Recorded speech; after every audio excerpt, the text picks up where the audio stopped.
I saw Kylie Jenner become a billionaire when she was 20. Kylie Jenner has become the youngest self-made billionaire of all time.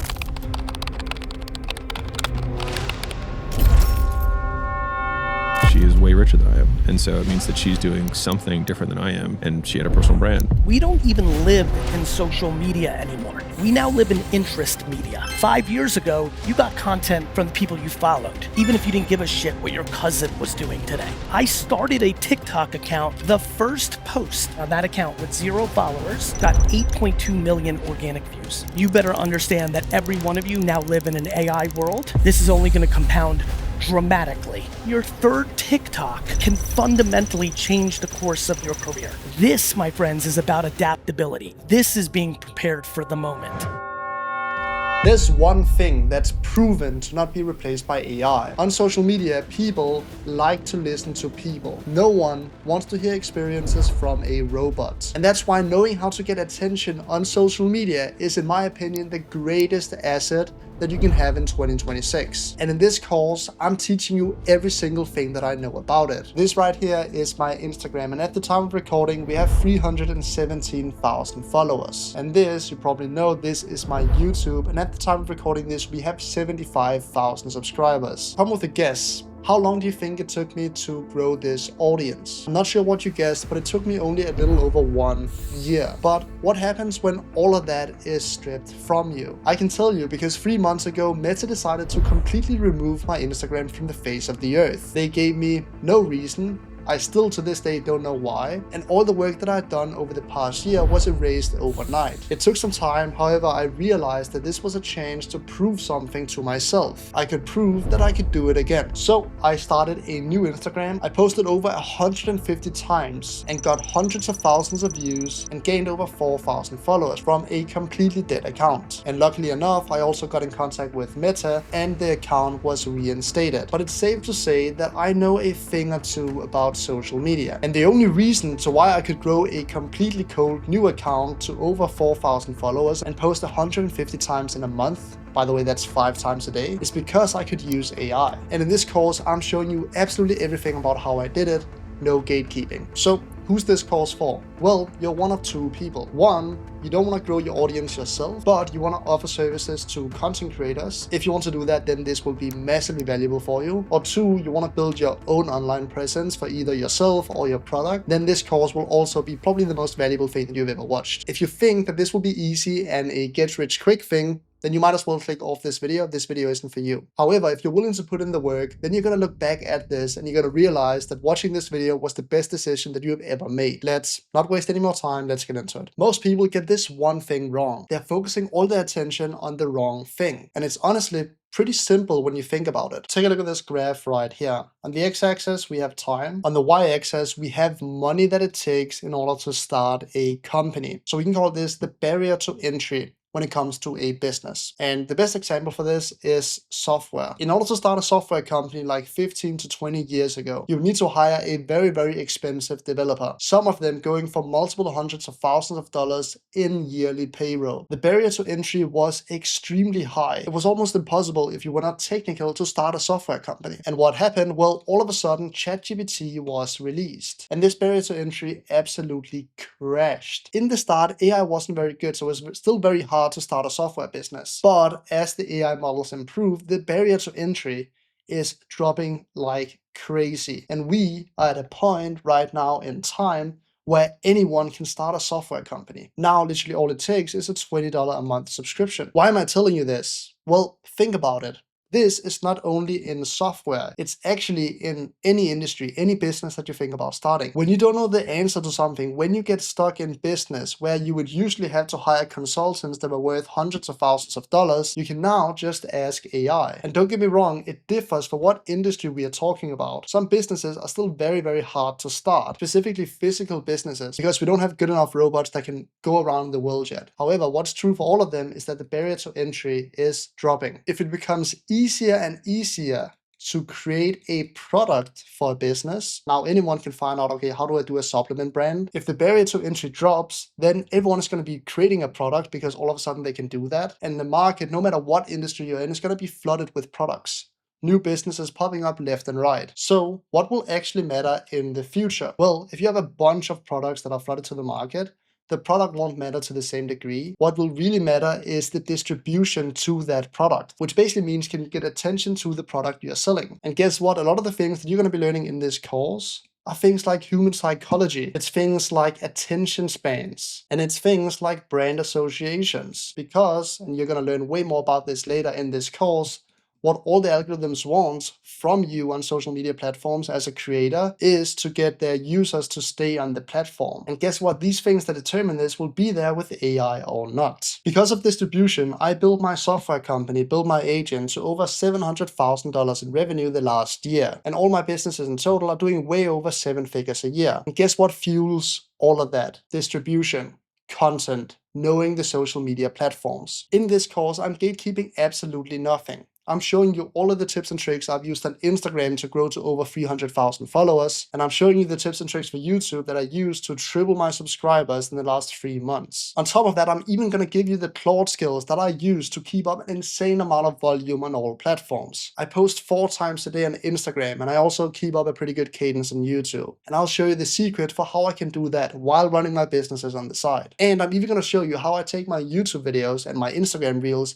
and I repurpose those on Twitter and LinkedIn and Threads to get even more impressions and build an even bigger audience. This is the complete course. Let's get into the good stuff. And if you can do me a favor, then when you have watched a bit of this video, go down, leave a comment, and tell other people if this course is worth watching. I read absolutely every comment, so if you have any feedback or any questions, make sure to drop them in the comments as well. And while you're at it, you probably won't sit through this in one sitting, so make sure to subscribe and save the video so you can find it again and continue watching. It's time, let's get into the real sauce. You can do everything right and you can get results and you can get followers, but if you get them on the wrong platform, then it doesn't matter at the end. You have wasted all that work. Let's talk about what platform you should actually start on. We are going to split them up in 3 categories. I'm going to have one I call long form, then I'm going to have one that I call short form, and the last one I call text-based. And don't worry, I'll explain exactly what I mean in just a second. The long form platforms are of course things like YouTube, right? Things where you post longer videos, like 10-minute plus videos where people actually sit down and watch a full video. Then we have short forms, and a lot of channels actually has short form content. These are things like Instagram and TikTok, but it's also things like YouTube Shorts. And there are also short form on platforms like Twitter, but I'm gonna still place that because it's mainly text-based. That's what I mean, right? Text-based is things like X, and it's things like Instagram Threads. It's also things like Facebook, and Facebook also has short form content. All right, so what platform do you choose to post from? Well, it depends on who you're trying to distribute to. There's a bit of a fancy term called ICP, and I don't like to use fancy terms on this channel. This basically means ideal customer persona, but I'm going to delete that and we're just going to call it your ideal customer. When you decide what platforms you want to start on, you need to think about, okay, where does your ideal customer hang out? I can see another channel, very important, that I just missed is of course LinkedIn. The reason I remember this is because, well, let's say that your ideal customer is very B2B, they're interested in business, they're very professional, like they are a lawyer or an accountant. If your ideal customer is very professional, they're very like B2B, SaaS focused, then where they might hang out is probably platforms like LinkedIn, maybe Facebook for personal use, but they're probably not spending that much time on TikTok, and they're probably not spending that much time on YouTube Shorts either. They might still watch long-form YouTube videos, so you should basically go through all the platforms and think about, okay, where is my ideal client hanging out? If my ideal client is a 50-year-old person, where do they hang out? If they are in tech, it might also be on X. So think about, okay, who are you actually trying to attract? Or if you're doing this on behalf of someone else, then again, think about, okay, who are they trying to attract? Who is their ideal customer? And then basically just write up this list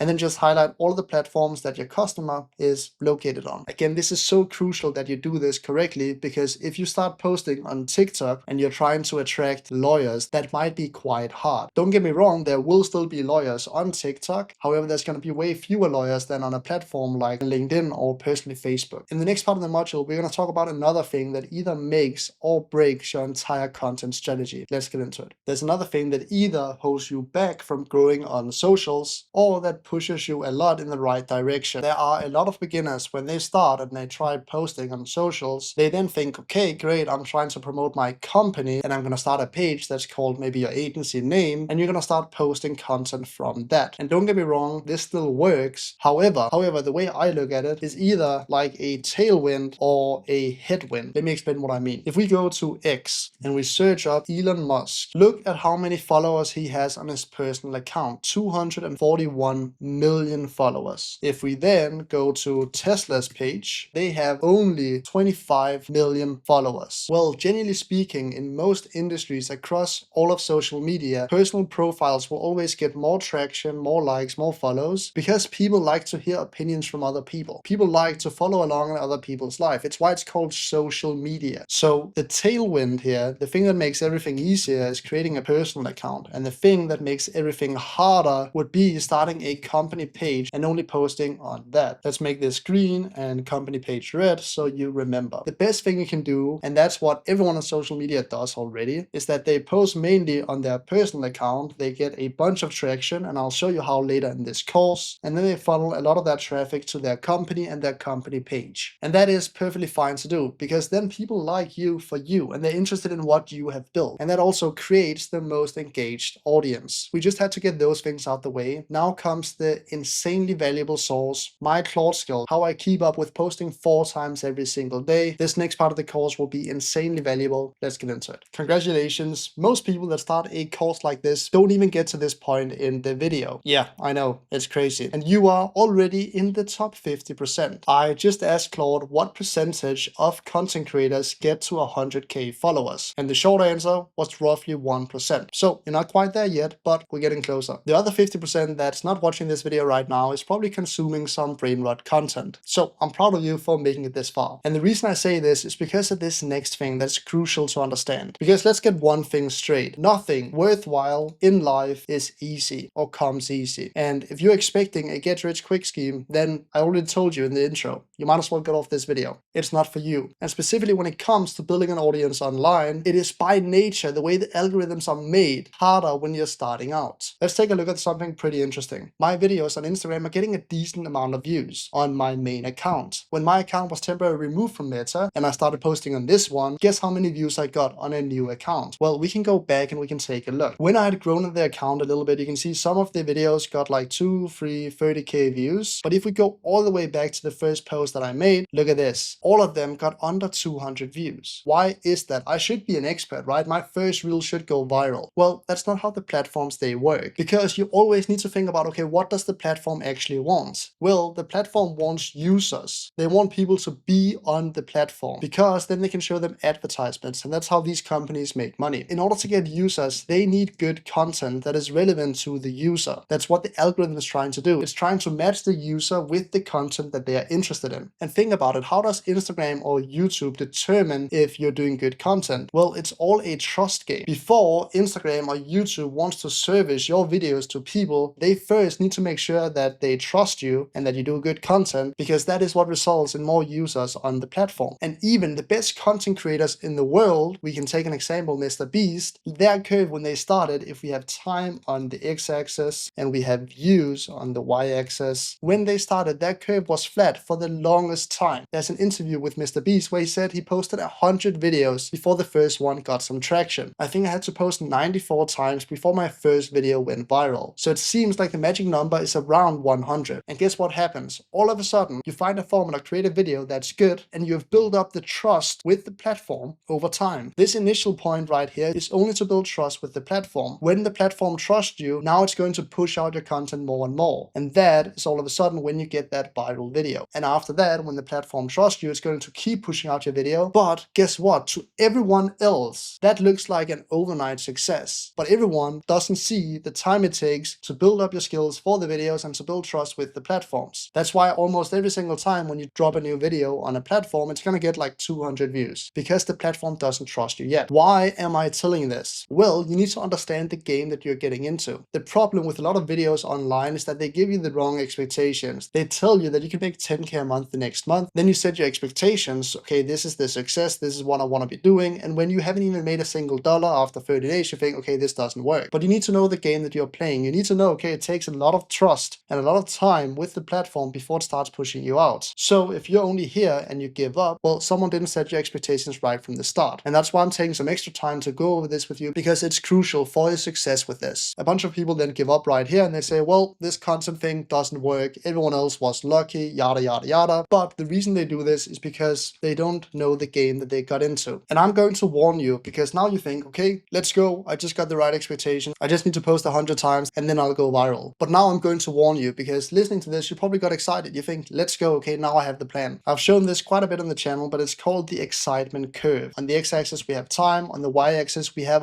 how excited are you about the business that you're in. And what's going to happen is that you watch this course, you watch the entire thing, and you are super duper excited. You think, let's go. I'm going to start posting. I'm going to use these crazy Claude skills that Albert is going to give me, and I'm going to become famous. Then you go into the trust period, which is really tough, not going to lie. And your excitement is going to drop. It's going to drop very, very far down. And this right here, you can probably guess it, is where most people give up. However, in order to succeed, you have to make it through this valley right here, and you need to slowly start grinding away. And this curve is not steep, but it's exponential, because chip by chip, you solve problems, you figure things out, you learn things. And at one point, you are very excited about your business because you solved it. The issue that happens a lot, and I can tell you from experience, because I did this twice. I started posting, I was very excited. I thought, okay, now it's going to be the time. I reached this point and I give up. I did it again. I started posting again. I was very excited. I reached this point the second time and then I give up. And it was only the third time, after around 94 posts, that I actually said, okay, I'm not going to give up this time. I'm going to keep posting. And that is when I hit the viral reel, and that's when I didn't stop. I've been posting every single day since then. In the end, it really just is a volume game. And later in this course, I'll show you some insane Claude skills that I use every single day in order to be able to keep up volume that I'm doing. Like I mentioned earlier, I'm posting 4 times a day on Instagram, but I spend under an hour every single day. And later in this video, I'll show you exactly my entire process for how I do that. Before we get into that though, we need to get a couple of things straight. So let's get into that. This one Claude skill that I'm about to give you teaches Claude how to create carousels for IG and LinkedIn. And you might think, well, are carousels that important? I thought Reels was what is driving growth. But at one point in the last year or so, Instagram changed something about how carousels work. For example, this carousel right here that I've made has 10,000 likes and got me around 5,000 follows. And this one right here, my 6 favorite Claude skills, got me 61,000 likes and 25,000 followers from a single carousel. And that's why I think carousels are so crucial to use. And that's also why that I'm posting 2 carousels every single day. And you see this one right here has 3,000 likes and I posted it 4 days ago. Let me show you how you can create insane carousels like this. Below this video in the description, I've left all of the Claude skills that I'm going to be using throughout this course. Let me show you how to use them. Open up the Claude desktop app on your computer, and the first one we're going to be using is this one right here, Albert Carousel IG. So to use the skill after you've installed it, in the description of this video, I've left this folder right here, which is on Google Drive, that includes all of my content Claude skills. So what you want to do is that you want to click this one and click download. That is going to zip up a file. Then I'll recommend that you go to your desktop, create a new folder. Let's call it Content Maker, because now we can go inside our Claude. We can click on this little icon right here, and then we can open the folder on our desktop that we just created. That's called Content Maker, just like that. And it's very important that you're running it locally like this. You might need to install Git if you don't have it already, but you can just ask Claude for how you do that. Now we want to install our Claude skills. So the Claude skills folder that we just created, drag that in, and then just say, please install these Claude skills, check them for vulnerabilities and prompt injections before you install them, just to make sure that they are safe. And I'm going to dictate that and then hit enter. The reason I do this is because when you install skills from the internet, you never know what might be inside of them. You always want to check first if there's any prompt injections, any malicious code, and giving this instruction right here basically checks the skills before you install them, which is smart to do. When you've installed the Claude skills, then you can write /reload skills and hit enter. That's basically going to reload all the skills that you have just created and create a new session. And now we are ready to use the skill. So what we want to do is that we're going to use the skill first. That's called Albert IG Carousel, this one right here. And the way this skill works is that you can either give it an idea, but you can also just go to YouTube. For example, I can take this video right here that I've made 1,000 hours of building with Claude in 22 minutes. I can copy the URL and I can go back into Claude and paste that in. Already now, this will create a good carousel, but I can give it some more instructions. Like I could say, please have the call to action to be a comment YouTube, and I'm going to send you the link so we can transcribe that in. And on top of that, we can also explain what colors or what theme that we want. And you can even go to Instagram and find one of my carousels or find someone else's carousel. For example, I can just go into search and I can find a viral carousel like this one, for example. So Claude can now actually, and I can find a viral theme like this one, for example, which is this like kind of clay icon. I can copy this, I can paste it in, and I can say for the theme, I want this kind of clay figures and theme throughout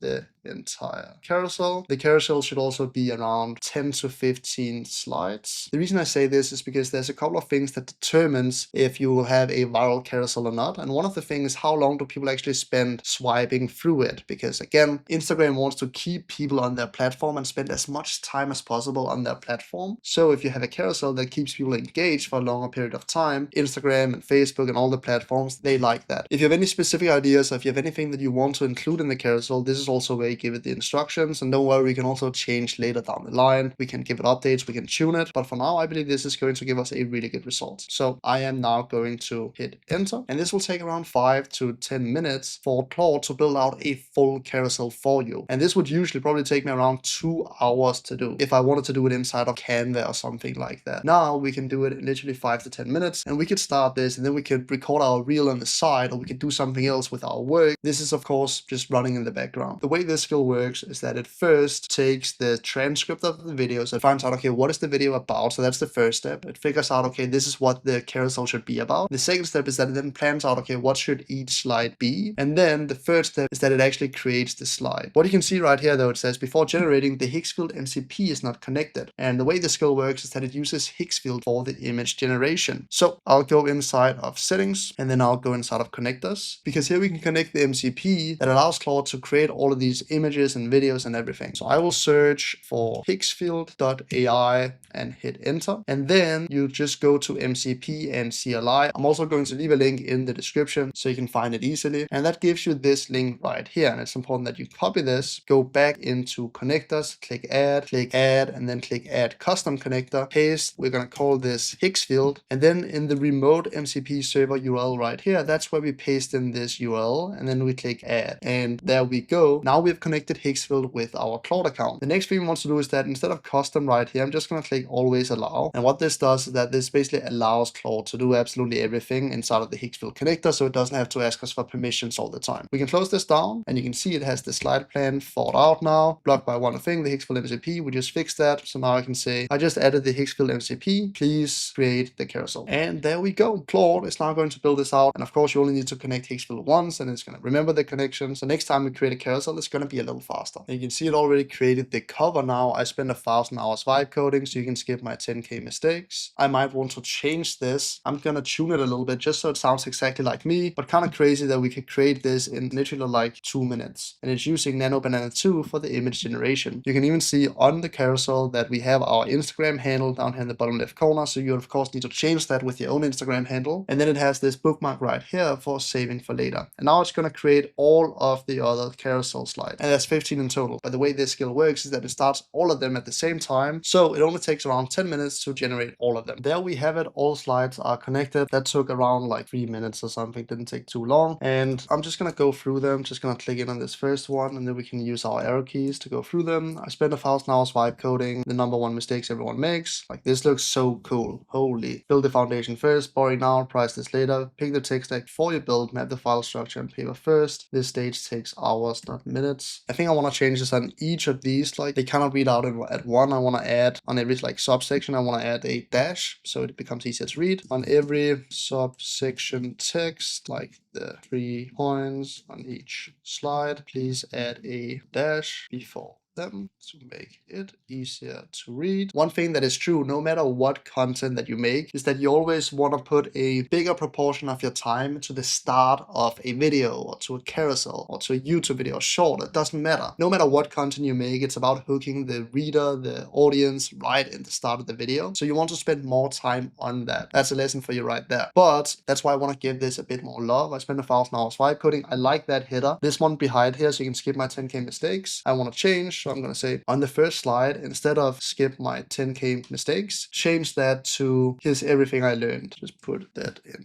dashes. Cool. And let's see if there's anything else I want to change. I like to put all of the things I want to change in one prompt because AI is smart enough for that. Build the foundation first, pick the text before we open the file structure on paper first. This stage takes hours, not minutes. Turn off ultra think. Yes, sir. The only workflow you need. I really like how this entire carousel is built. This is so cool. Use this for even tiny changes. Hit shift tab to reach plan mode. Claude writes the plan before it builds. Level 2 MD plan, one step at a beats. Cool. So that was the first 8 slides, and then it created the other one right here. Run a security review. Do this before you launch, not after. Name the holes yourself. No rate limit. On this one right here, name the holes yourself. This is set twice, so we should probably fix that. On slide number 9, name the holes yourself. Like you repeated something. Please have 2 different things pointing to the 2 valves. Get a second opinion. 2 models catch what one misses. That's really cool. Back it up before you break it. Set it to private always. Make a private read to make your code AI readable. This saves you millions of tokens. Build niche, not general. Your experience is the mode. Comment YouTube and I'll send you the full guide. That is sick. So yeah, please fix these mistakes for me. Thank you. Cool. And now it's going to regenerate the slides that I wanted some changes on. That usually takes 2 minutes or something. And now it is done. So we can say, please open it in Finder or File Explorer, depending if you use Mac or Windows, because now Claude is going to open it up in your Finder so you can easily take those files and post them. I am really happy with how this turned out. So we can take all of this. You can see here we have all the files. And I've actually already uploaded the carousel because I needed a carousel to upload. So we posted this one right here like 16 minutes ago. You can see already one comment YouTube. So I can like this, repost it from my second profile just so everyone sees it. And this is the full result. What I always do is that in the caption, I always write comment YouTube for the link. You actually also get a caption with hashtags and stuff. I don't use that as much. There we have it, a full carousel that is extremely professional that would have taken you a while to do if it was just like a year ago. What I recommend that you do is that you build out your own kind of theme. So something, a brand that people come back to and they know instantly when they see a carousel that you made it and that it's valuable because you made it. So what I recommend that you do is that, for example, I took this image right here of a random Instagram reel. If I want to say, okay, now I want to save this, I can just say, can you please create this as a skill and call it Albert IG Carousel Clay. So I can use all of the things we've done here in this session. By doing this, you basically save all of the things that Claude has learned in this session, so you can use it at any time. Again, Claude is going to do that, and then next time we can just run the Albert IG Carousel Clay. What I'll also do is that, like this skill I'm creating now, I'm also going to drop that in the folder just so you have it if you want to create this exact carousel. But again, I'll recommend that you build out your own style, find some theme, find something that you like, and then create a carousel skill around that. And throughout this entire course, when I show you a skill, take it, but make it your own. Add effects. You can basically tell Claude to add anything now. So you need to make it your own because you need to stand out. I have way more skills to show you in this course that completely automates the entire content creation process. So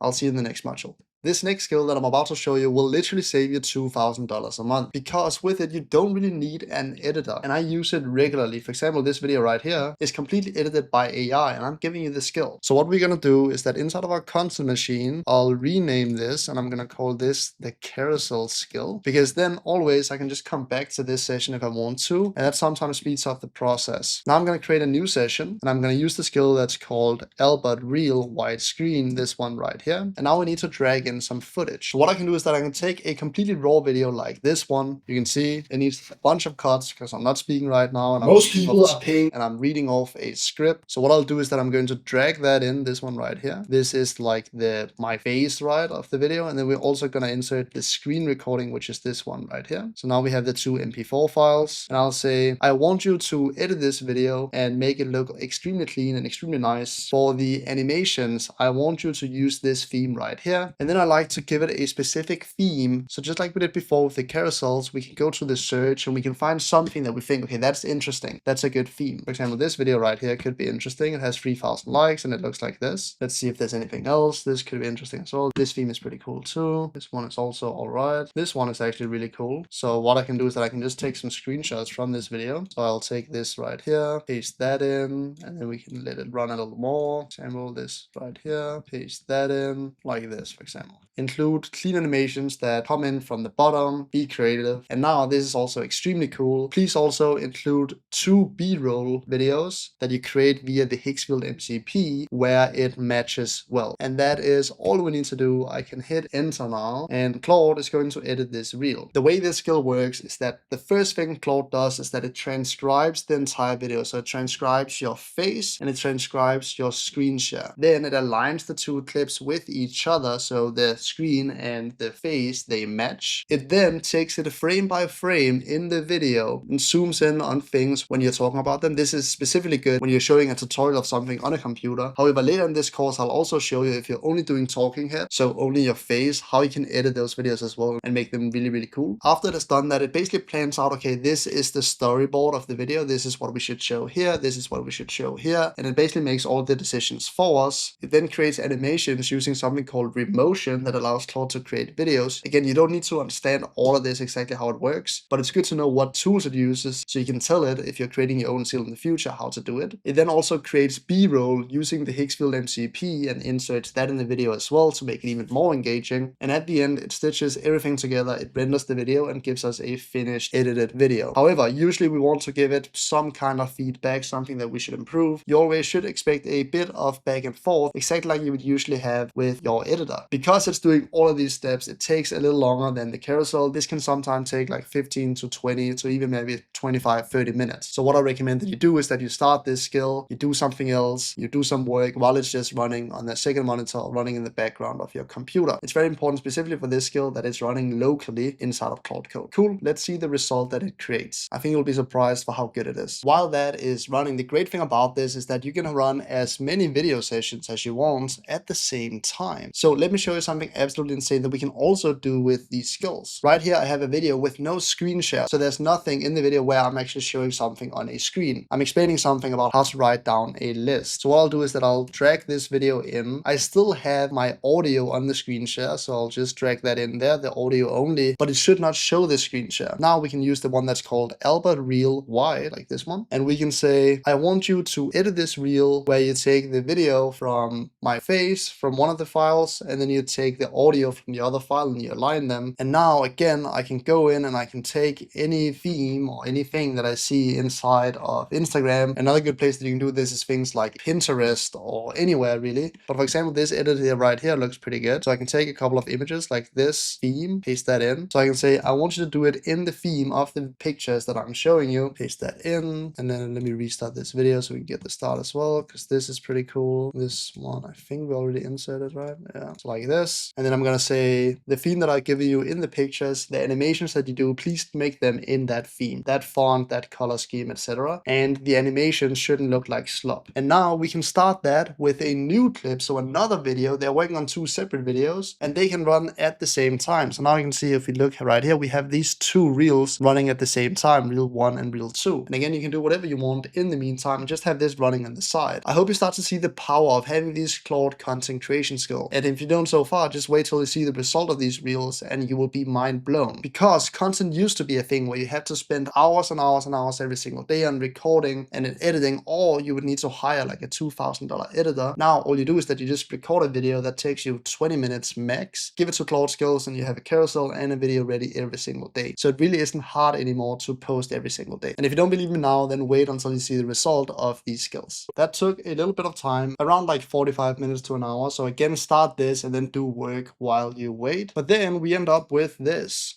I hate to say it, but AI is making you dumb, broke, and unproductive. That is at least how most people are using it. Instead, take a piece of paper and write down all of the things that you do on a day-to-day, all the way down to the 5 minutes that you spend checking email. Now create one ranking for how much time you spend on it every week, and one ranking for how much money that actually makes you. Now give this list to Claude together with this exact prompt, and it will give you your hourly rate for each task. And based on that, Claude will tell you exactly what you need to automate first. And what are you going to see? Building a new AI slop website will not be on that list. And just because you see in some Instagram reel that AI can do something, doesn't mean that you should do it. If you want the prompt, come in slop and I'll send it to you. That is pretty good. I really like the animations. There are some things that we need to tune, however. For example, the captions are all the way down here and won't be visible in the reel. So I'll go back and I'm going to say, well done. We need to move the captions up. Ideally, maybe we can move them up to the y-axis of where my mouth is, and then to the left. There's some empty space right there. Can you please move the captions up there? And again, we can give it a lot of instructions in one prompt. So for example, what I'm saying is that we move the captions up here next to my mouth, maybe. I think that can look pretty cool. This is nice. Write down all of the things that you do on a day-to-day, all the way down to the 5 minutes that you spend checking email. And then when I say all the way down to the 5 minutes I spend checking emails, I think we should have some B-roll there to make it even more engaging. So I'm going to say, when I say all the way down to the 5 minutes that I check spending emails, add some B-roll using the Hicksfield MCP. That basically makes me look stressed checking emails. Can you do that, Fango? And what else do we want to fix?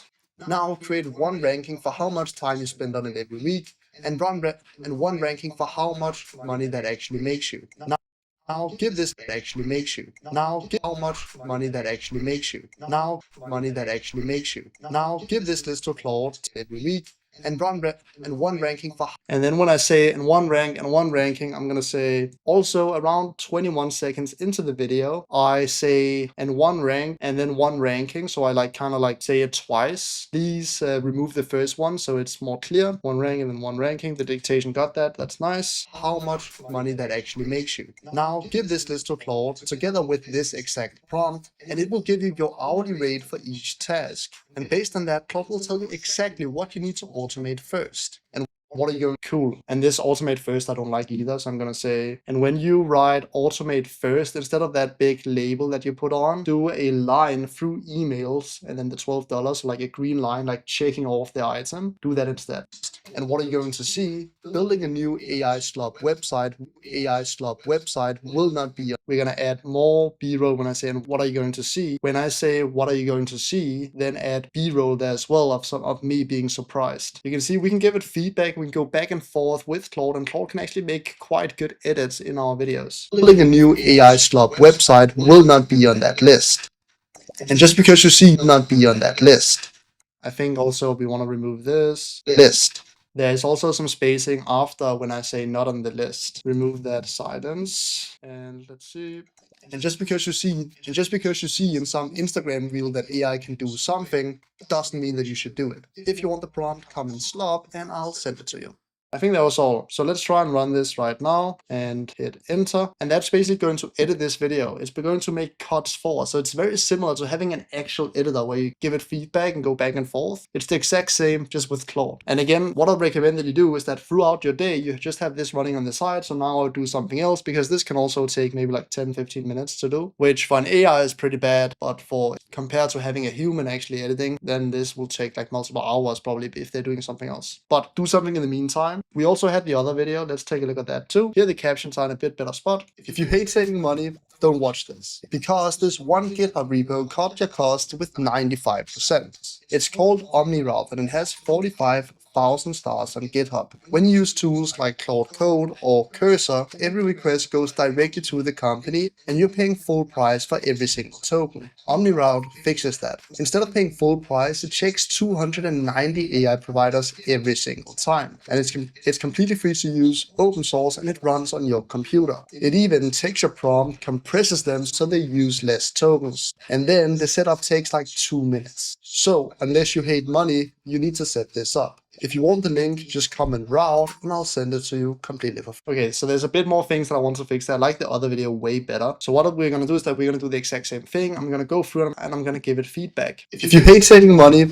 For example, in the first one, if you hate saving money, I want a Hicksville B-roll clip. When I say you hate saving money in the hook, please insert a funny Hicksville B-roll clip of me burning money or something. Maybe not burning money, but throwing money off of a skyscraper. What you'll be able to see is that AI can edit pretty well, but when it comes to taste, that's where you as a human still needs to be involved. One GitHub, watch this. Because this one GitHub repo cut your cost with 95%. It's called OmniRoute and it has 40 cents. It's called OmniRoute and it has 45,000 stars on GitHub. When you use tools like Claude, and then this cursor icon right here, we need to fix it. The cursor icon that you've shown is like an actual cursor. You should find the actual cursor logo online. Please find that. Or code or cursor. Every request goes directly to the company and you're paying full price for every single token. OmniRoute fixes that. Instead of paying full price, it checks 200 every single token. OmniRoute fixes that. Instead of paying full price, it checks 290 AI. This 290 is a bit delayed. The 290 screen is a bit delayed. So please fix that. I provide us every single time. And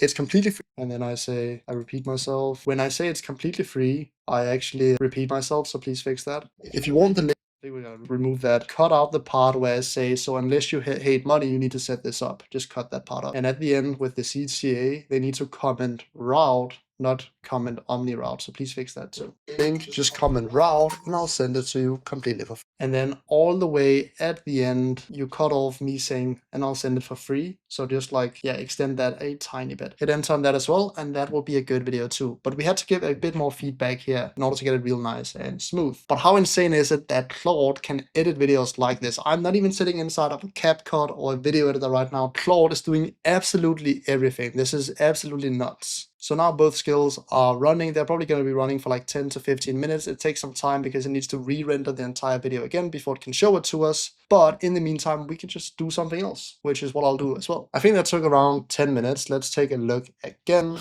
I hate to say it, but AI is making you dumb, broke, and unproductive. That is, I think we still need like a more engaging hook. So I'm going to say that. Again, you want to think about when you make videos like this, that all the engagement needs to be right in the start. So potentially adding some B-roll in the start as well could be really good. So I'm going to say, I want to make the hook even more engaging. So please, right at the start, when I say that it's dumb, broke, and unproductive, show B-roll of me that fits that. And the Hicksville MCP is so good that it can just from that instruction, it will fix it. Okay, so we fixed that. Let's see the captions. I hate to say it, but AI is making you dumb, broke, and unproductive. I don't think the captions are that good here either. I would rather have them maybe like right here over my head. So I'm gonna say, also, I want you to add the captions right over my head instead. It's okay that it overlaps a bit with the animation. I think it's gonna look good in either way. So we give it that instruction as well. I think I say one right there as well. I also say and one twice. So please fix that. So it like really nicely cut up. That actually makes you. Now give this list to Claude together with this.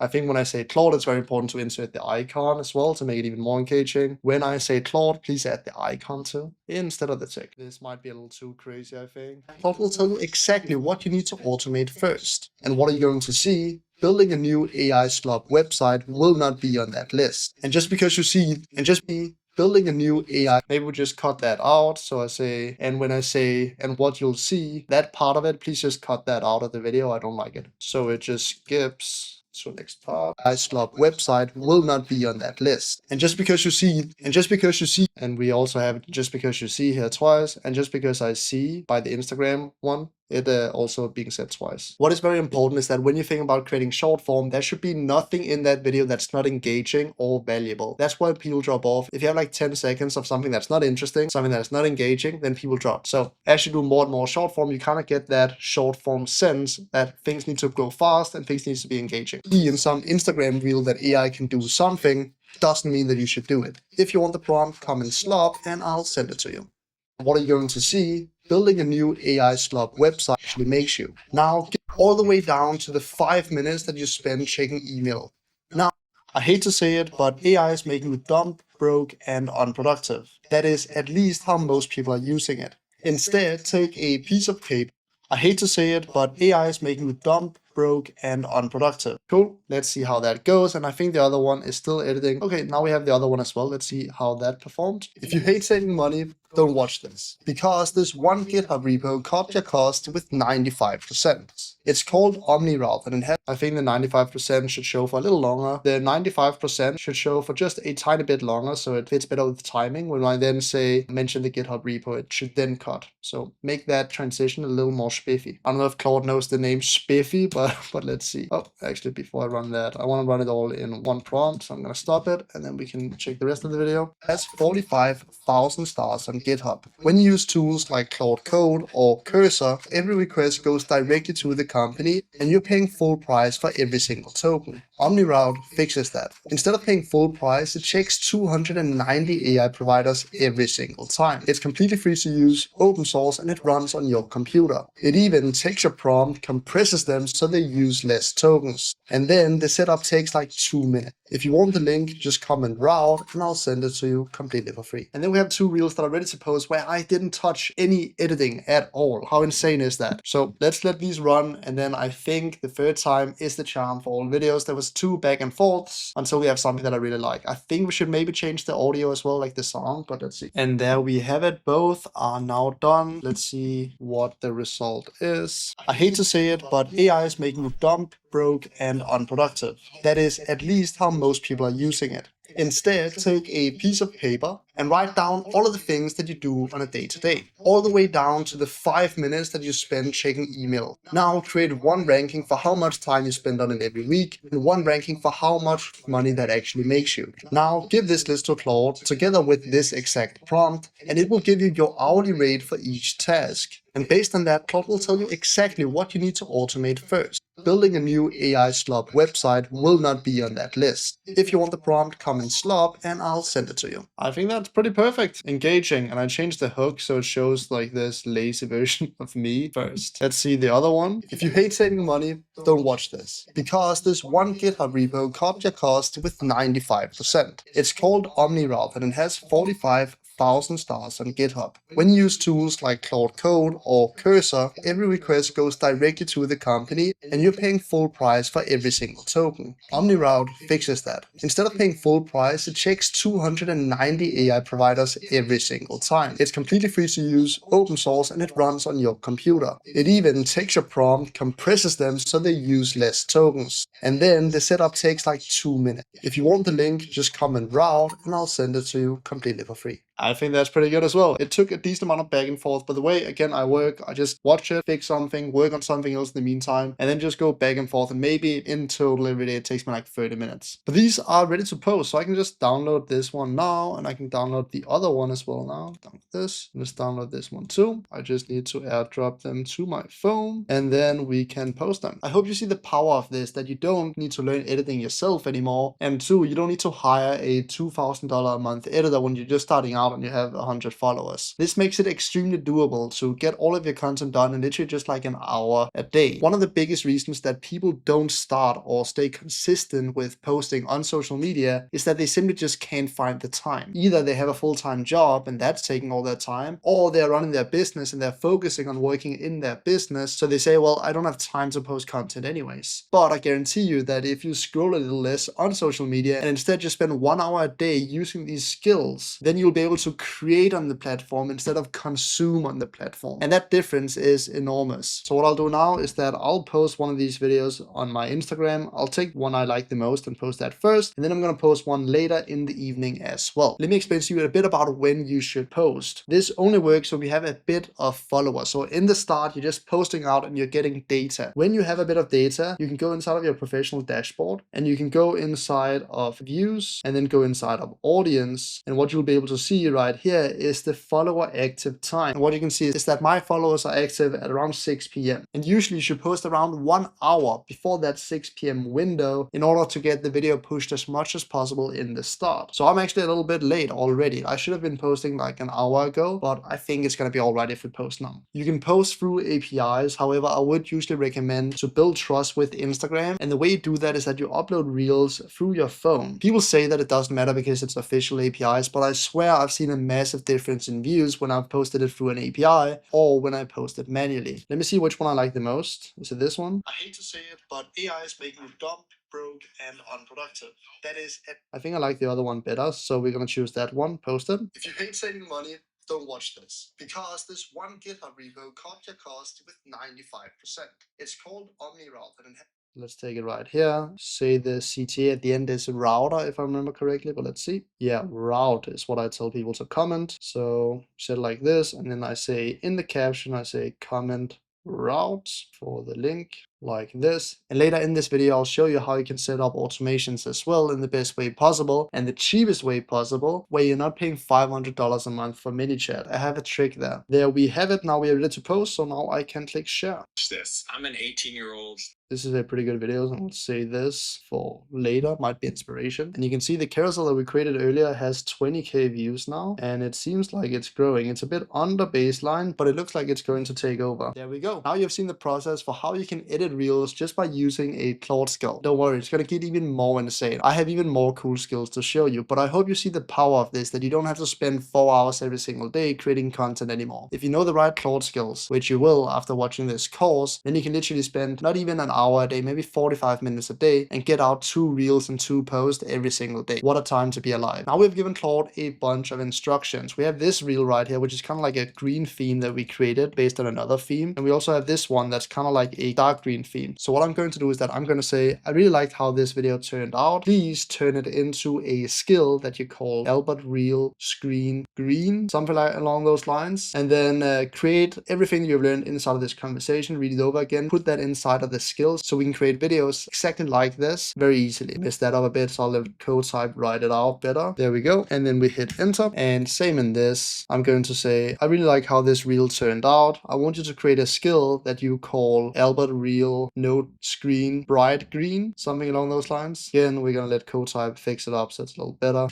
Mess that up. No screen, bright green. Hit enter. And now basically what Claude is going to do is that it's going to take all of the learnings that we have given it, all of the feedback back and forth about how to do this. It's going to take that and it's going to create a new skill. In the next video, I'm going to show you how you can take a random format. And this is super crucial to learn how to actually create skills. So when you have spent a lot of time doing something, you create a skill and then it becomes much, much faster when you do it the next time. Now it's asking us what it should call it. It should call it Albert Reel Green. So let's submit that. And the same one maybe here. Maybe it doesn't want to ask us that. That's fine. But this is just the basics. In the next part of the course, I'm going to show you how you can create some insane formats also with Claude editing. I'll basically show you how you can recreate some of the viral formats that you see online that would usually cost you an editor. It's going to be dope. Let's get into it. I'm about to show you something absolutely insane. We just went over how you can build some already pre-existing skills, how you can take those and turn them into videos. However, let me show you how you can create your own skills based on viral videos as well. For example, I can go to my page and I can take a video format that I think works really well, like this one right here, the worst and best niches to sell AI to. It's this tier list format right here. We can recreate that with AI as well. All we need to do is just copy this URL right here and paste it in and say, I want you to recreate this tier list video. I want you to take one of my Instagram reel skills, look at how we cut it up, and then I want you to take all of that information and build a new skill for this tier list type of video. I can even take like a screenshot of it as well so you can see what I mean and paste that in too. And then you want to say, when you're done with this, then I want you to create a new skill for this tier list kind of video. And then we can just paste that in and hit enter. Because what's going to happen now is that Claude is going to take one of our previous videos. It's going to take the knowledge it already has, how to create B-roll and how to cut things up. And it's going to create a new skill in this format. And then just like before, you go a bit back and forth about what needs to be better, what needs to be changed. You can literally just tell it anything and it's going to change it. It can change anything in the video. Basically what I did is that I gave it 2 raw videos of me doing a tier list type of video for the best AIs for research. Again, a raw video of me just talking, no cuts in it at all. It's 2 minutes and 55 seconds long. And I just took those clips, gave it to Claude, and told it to recreate this viral editing of like this tier list. And this is what we end up with. ChatGPT is absolutely terrible for research in 2026. And anyone that says otherwise are stuck in 2023. Copilot is even worse. I'm convinced anyone using Copilot for anything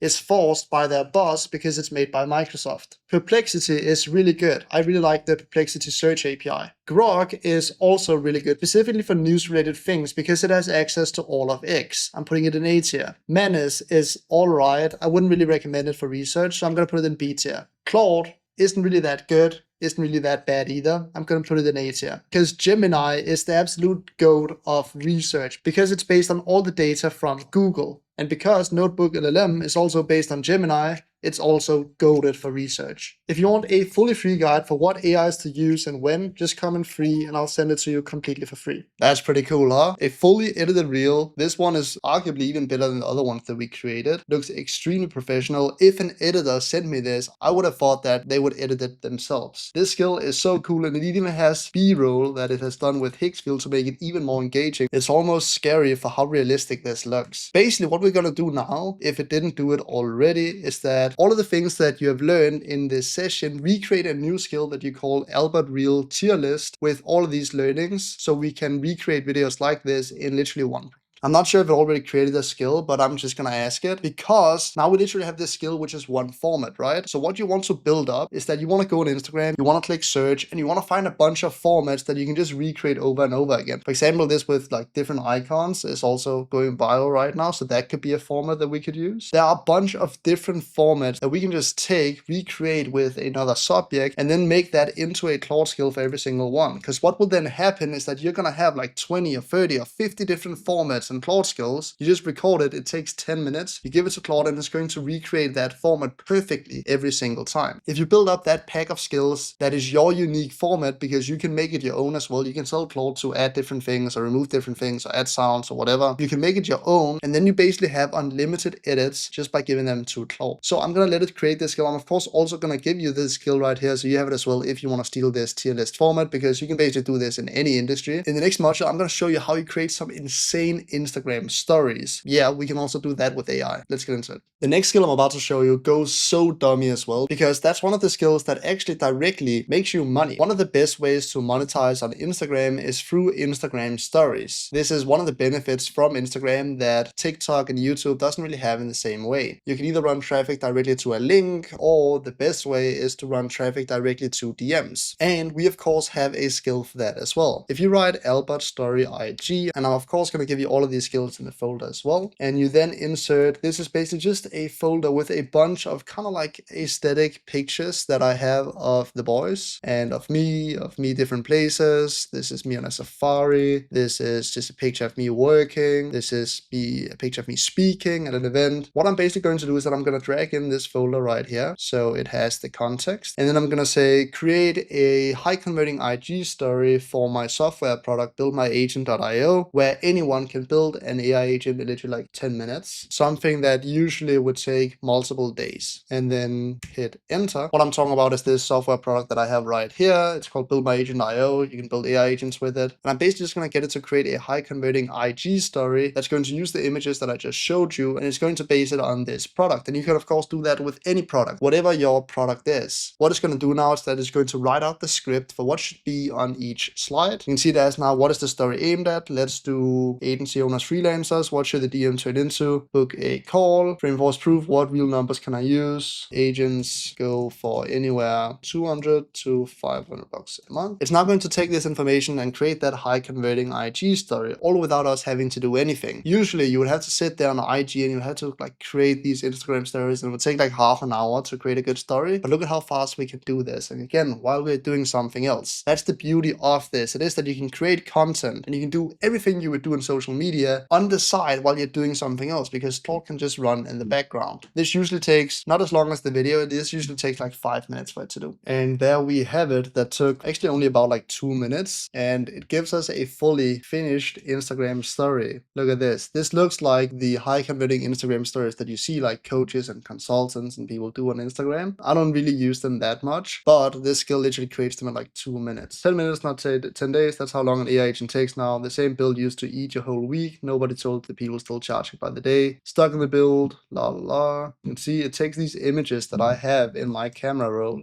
of myself and places I've been, and it creates this full IG story. It is 3 steps now. Describe what the agent should do, connect the AI tools, hit deploy, and hand it to the client. Agent self, la la la. Who's this for? DM me agent, I'll show you your first agent live. 15 minutes, no pitch, no slides, only if you already sell to clients. You see, this might not be the best product to create an Instagram story for, but you can literally do this with any product that you have. You can also optimize this. You can tell it to add logos, you can tell it to remove things. It's fully customizable with Claude. One skill creates IG stories like this. Pretty cool. But we are not even halfway through this video. But what do you actually do when someone DMs you? Because we've used this call to action of getting a DM in our carousels and our reels and in our IG stories. How do you actually set that up so when someone DMs your agent that you then send them something? And how do you do it without having to pay an insane amount for the software? Well, let me show you. Let's talk about something very, very important, which is that most creators actually suck at monetizing. They might know how to get views, they might know how to get followers, but when it comes to actually monetizing their audience, they absolutely suck at it. Here's how you fix it. You need to think about content like a funnel, and it doesn't matter what kind of content you're doing. If the goal is to monetize, then you need to think about your content as the top of funnel. So content is what is letting people know about your stuff, things that you're offering the world. Let me show you an example of what not to do. This video right here is my most liked video ever. It has 115,000 likes and an insane amount of comments as well. Guess how many followers this reel got me? It got me 2,000 followers, which, yeah, it's really good for one reel, but I think this video has like 3 million views, and 3 million views into 2,000 followers, that is not good numbers. Then we have this one right here that has half the amount of likes and also around half the amount of views. But can you guess how many followers this reel got me of me just showing how to build an agent? It got me 25,000 followers, which is over 10 times the amount of followers. And something that's even worse is that the followers that followed me from this page right here are non-engaged followers that don't even know what my face looks like. So step one of a funnel is to find out, okay, what kind of audience do I actually want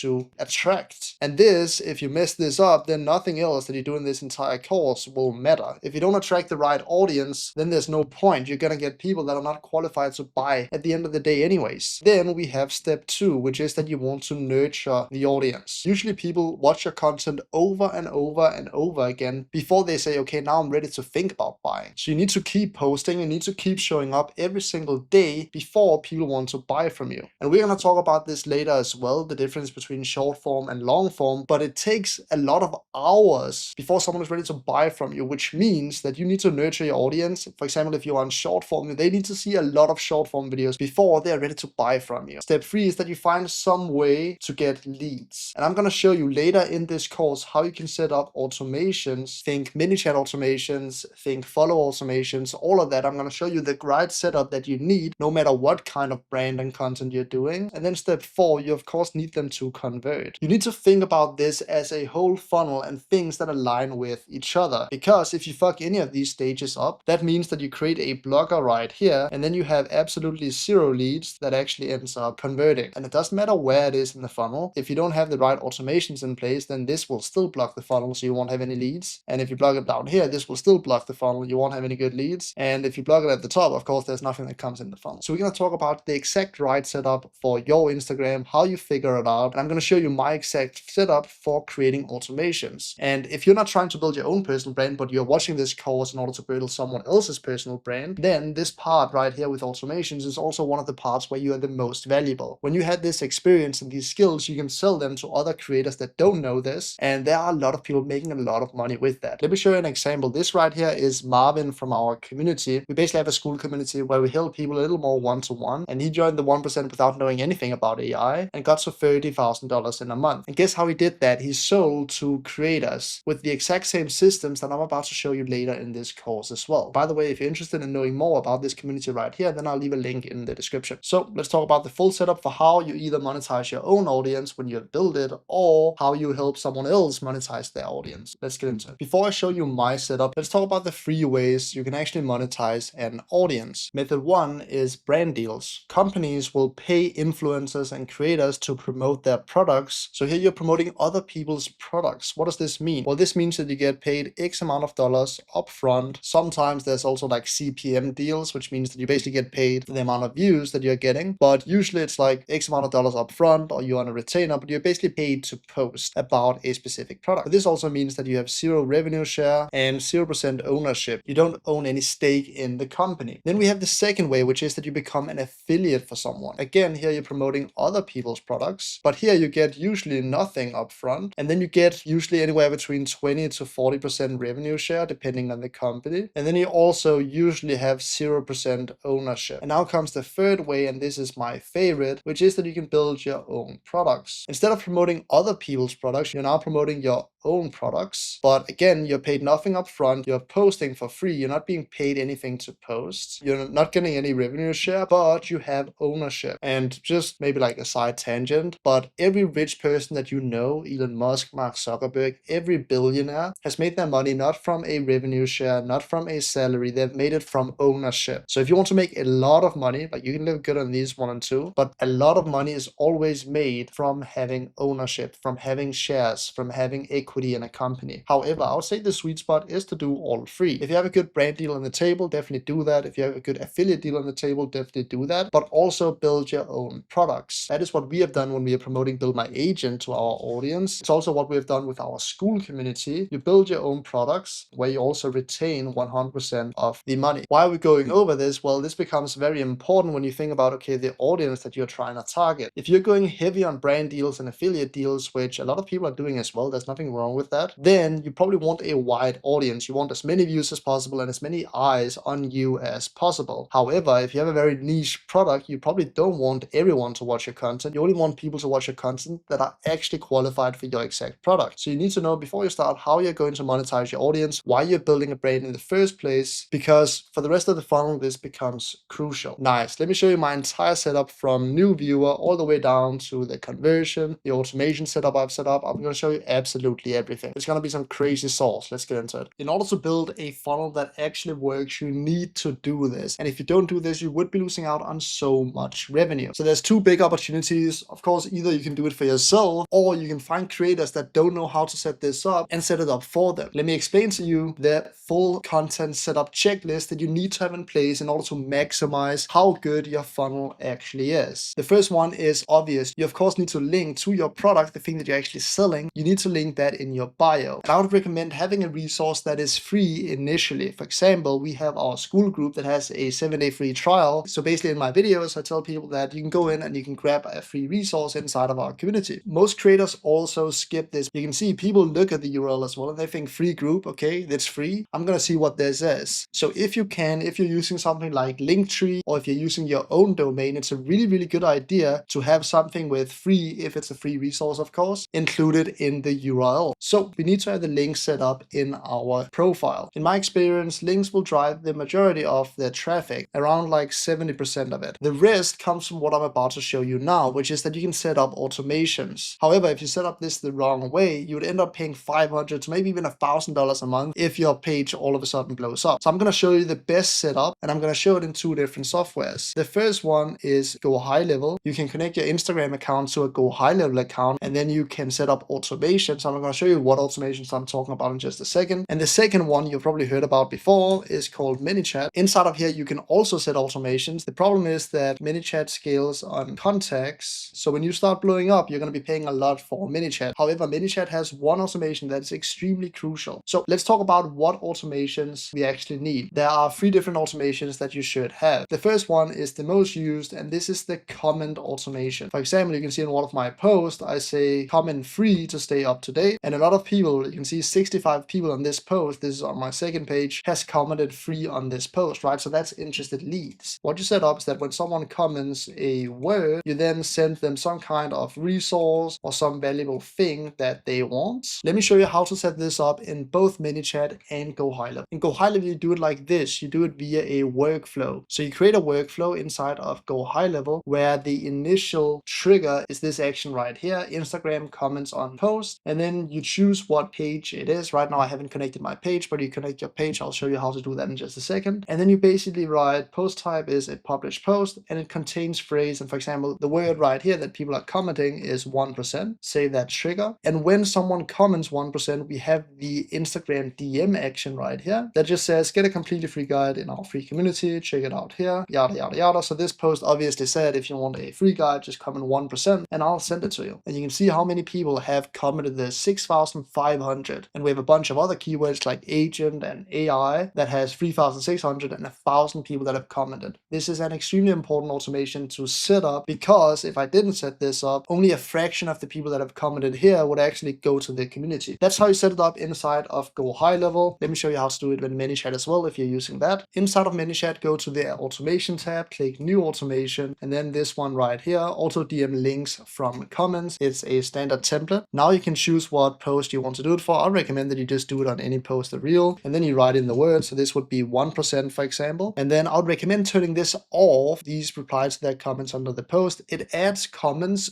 to the post, so it looks like the post has more comments than it actually does. But I wouldn't recommend having it on, because right now Meta is doing some weird things with these automations. Some pages are getting restricted based on these, so I would recommend turning that off and then clicking save. Then you have the opening DM. I'd recommend writing something like this: click below to receive the resource, and then an arrow like this. And then we have send me the link. And then this is a key feature that ManyChat has, which is extremely useful, is asking in a DM for a follow before they get the link. And I usually write something like, this resource is meant for followers only. Follow the page and then click below like this. And then instead of following, write yes, I am following. Click save. This will now check if the user is actually following and only give them the resource if they're actually following. And this is a follower farm. It gets so many followers where you give a resource in exchange for a follow. And then when they then follow and they click yes, I'm following, you can write, here is the resource. This community is free as a trial, etc. And then I'll insert my large school community like this, for example, right? And then click set live. And now if anyone comments 1%, they're going to receive that follow flow. You want to do this the right way, however, because there are some restrictions now that Meta is doing if you're sending too many DMs, but I'll talk about that later in the course. So that is how you set up the comment automation in both ManyChat and in Go High Level. By the way, if you want to try these softwares, usually they have a 14-day free trial. However, if you sign up with my affiliate link, then you get a 30-day free trial. So I've left a link right below in the video. I'm not sponsored by ManyChat or Go High Level. I just genuinely like the products and I use them every day. And of course, those affiliate links also give me a bit of kickback. The second automation that you need to set up is a DM automation. Basically, what this does is that when someone DMs you a word, it's very similar. Then you either start a conversation or you send them a resource. And we're going to talk more about this automation. You need to set this up because for our stories that we're going to talk a bit about, or how you can monetize through stories, this automation is absolutely crucial. You create that inside of Go High Level. Let me create a new workflow and click start from scratch. In Go High Level, the way you can set it up is like this, basically where the trigger looks like this. It's customer replied, and then the reply channel is Instagram, and the message body contains, and then these keywords right here. Go High Level is a bit harder to set up than ManyChat in my opinion, but we're going to talk about the difference between those two platforms in just a second. So when someone DMs us the word, for example, 1%, then we send them the first message, which is, yo, this is not for everyone, only for small percent of serious people that actually want to build and scale an AI agency. Is this even for you? We get people to reply. Basically, we wait 10 minutes for them to reply to the message. If they don't reply, we send them a follow-up message like this. And if they reply, then we ask them a couple of questions and then send them the link. This is a bit of an advanced flow, but what I would recommend that you do just in the start is that if someone DMs you a specific keyword, then you can, for example, send them a message with the actual resource, right? So it's similar to this one right here with when a word gives you a resource. This is set up so it starts conversations as well. We'll talk a bit about having an appointment setter in just a second, but for now, this automation you also need. And then we have the last automation, which is also crucial to set up, which is send resource to followers. This is a kind of new automation that's possible to do now, and it's only some accounts that are reputable that have this feature. But basically the way it works is that when someone follows you, then you can also send them a resource. And this feature is a ManyChat only feature. So this is not possible inside of Go High Level. It's a feature that only ManyChat has gotten access to from Meta, from Instagram, and from Facebook. The way you turn it on is that inside of settings, you then go to Instagram, and then you can see right here, say hi to new followers still in beta, a one-time welcome DM sent through Meta's official API, yada, yada, yada, the moment they follow. We can click setup, and here you can see an opening DM. Basically, the way you can say is like, hey there, thanks for the follow. We have a community of 165 AI founders. If you are interested in joining that as well, should I send over the link? And then the response can be yes, send it over. And then you can say, this is our community. You can test it for free. And then we can put in the link of our community right here and paste that in just like this. And then click go live. Basically what's going to happen now is that anytime someone follows you, they're going to get this message, hey there, thanks for the follow. And if they are interested, they're going to click yes, send it over. And then they get the link to the community, which again, just nurturing the audience with these automations, driving more traffic into the bucket to whatever product you have down here. These are the three types of automations that you need to set up in order order to maximize the amount of traffic that you're getting from your content. But in this guide of setting it up, I've shown both high level and ManyChat. So what would I actually recommend if you're just starting out? Well, let's first talk about the pricing. Go high level is by default $97 a month, which is fairly expensive. That is for free sub accounts, so 3 different Instagram accounts that you can have. If you want unlimited sub accounts, then it's $297 a month. ManyChat starts a lot lower. I think it's $20 a month if I remember correctly. It is $17 a month. But then where ManyChat is a bit smart, so to say, is that it scales per context. So as soon as you get more contacts through your Instagram profile, basically a contact is every time you add someone, every time someone follows, that's a new contact, right? And they stay inside of ManyChat forever. So just kind of like compounds over and over and over again, unless you do this trick that I'm about to show you in a second. So this basically scales infinitely, right? As you grow, it gets more and more expensive. This is an infinite sign, by the way. So if you're just starting out, or if you are building this out for someone else, what would I recommend? If you're just starting out, I'll recommend the ManyChat subscription first, because you're starting at a lower price point, right? But when you start scaling, I recommend that you have the DM automation and the comment automation inside of Go High Level, where you're paying $97 a month, and then you only use the set resource to followers inside of ManyChat. So it's actually kind of a hybrid. You use both. Again, if you're trying to get started with these tools, I have affiliate links in the comment section. Not sponsored to say this is my honest opinion. And in those free trials, you don't get a 14-day free trial like it says here on the main ManyChat page. You actually get 30 days instead. So make sure to check that out. Cool. So these are the kind of automation that you want to set up in order to drive as much traffic into your funnel as humanly possible. Let me explain a couple of more tips that you need to know about Instagram that I've learned over the last 2 years of posting on the platform.